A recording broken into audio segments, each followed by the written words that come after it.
Hello everyone, my name is Hugh Belanen. I'm the president of Claris Consulting, and this is my video blog being filmed from West Seattle down on Alki Beach. And if you see me squinting, it's because there's a giant orb up in the sky right above me, and the sun is just beating down on him. But you know what? I'm here because on this extraordinary day, a day when we've had sunlight, and we haven't had sunlight for, I don't know, maybe 122 months here in Seattle, I just had to be outside because it's just an extraordinarily beautiful day. You can see it behind me.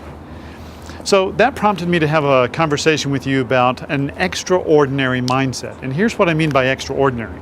I mean something that is truly above and beyond the ordinary, something that is truly noteworthy, something that is remarkable, and that is something that people would comment on outside of your organization. It's about that work that you can say, we want to create something that is truly extraordinary. And that requires a particular mindset. So what do you have to do? Now, here's what I've noticed. I go into organizations, and there's only about 15 to 20% of the leaders and the teams that are truly committed to creating the extraordinary.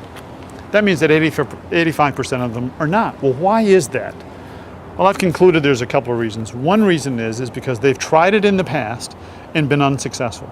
Their organization wasn't ready for the transformation, and they just, so they invested a lot of time and effort, and it just wasn't fruitful, and they just kind of throw up their hands and say, listen, I'm done. It didn't work. I don't want to try that again. So that's one reason. You know what the other reason is? People don't want to feel uncomfortable. People don't want to have the discomfort that is required to move away from what is known and predictable and move to the extraordinary. That's an interesting thing. So I want to talk to you about an extraordinary mindset and what do you have to do in order to achieve it. Now, I think that there are three things. The first thing is that you have to have commitment to achieving the extraordinary. I do not want the extraordinary to ever become an intellectual construct in an organization. It has to be something that the individuals aspire to, that they are inspired by what the extraordinary means to them, their customers, their constituency, their shareholders, that they have committed themselves. They have not complied, but they have committed themselves to achieving the extraordinary. And that means that every single forum, every single conversation, every single behavior, every single leadership team meeting, every single leader, whatever they're doing, everything is in support of the extraordinary. You just have to have that kind of commitment. No compliance, it's got to be commitment. So the first thing is commitment. Number two, discomfort. You have to be willing to be uncomfortable. You have to become comfortable with being uncomfortable.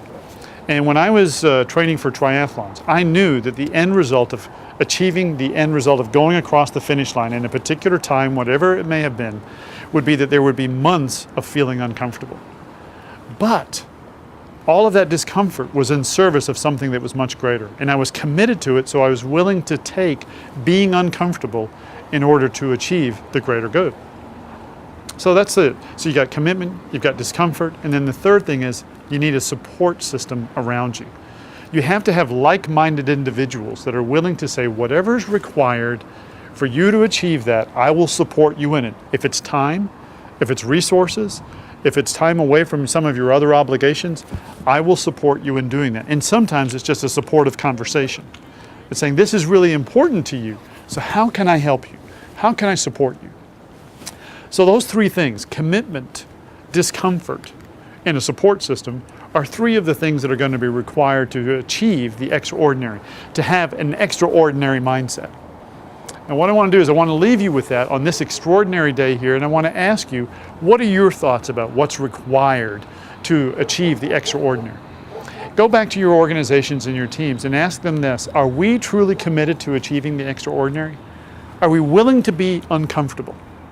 Do we have the right people around us to support us? And if not, if we answer no to any of those, what do we need to do to transform ourselves in order to achieve it? And those of you who are in leadership positions, think about this. That means that you have to lead people and influence them towards the extraordinary.